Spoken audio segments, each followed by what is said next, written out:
सच हमेशा चुपचाप नहीं आता। कभी कभी वो शोर के साथ आता है, और जब आता है तो रिश्तों की नींव हिला देता है। मीरा के साथ भी कुछ ऐसा ही हुआ।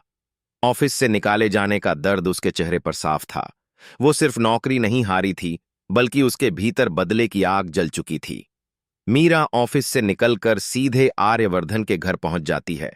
वहां वो मानसी से मिलती है और धीरे धीरे उसके मन में शक के बीज बो देती है। वो कहती है कि आज मुझे निकाला गया है, कल तुम्हारी बारी भी आ सकती है। अगर तुम बीच में आईं तो अनु तुम्हें भी रास्ते से हटा सकती है। मानसी बिना कुछ सोचे समझे डर जाती है। उसका दिल असुरक्षा से भर जाता है। वो तय कर लेती है कि अब वो अनु को छोड़ने वाली नहीं है। उधर ऑफिस में अनु एक अलग ही दुनिया में है। उसके चेहरे पर खुशी है। उसे लगता है कि आज शायद आर्य कुछ कहेगा।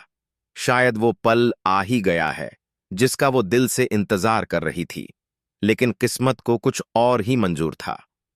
अनु जब एक सिस्टम पर पुरानी फाइल देखती है तो वहां वही इनविटेशन कार्ड नजर आता है, पहले साल का, और उस पर लिखा नाम राजनंदिनी। अनु का चेहरा पीला पड़ जाता है। उसके हाथ कांपने लगते हैं। उसके मन में हजारों सवाल उठने लगते हैं।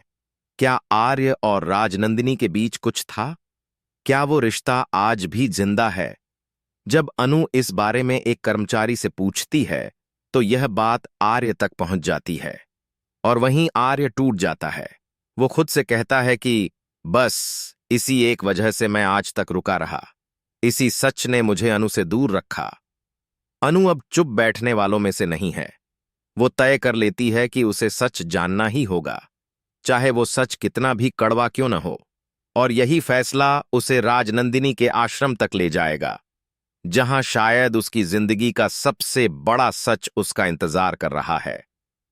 अब सवाल यह है, क्या यह सच अनु और आर्य को दूर कर देगा, या फिर सालों की गलतफहमियां हमेशा के लिए खत्म हो जाएंगी?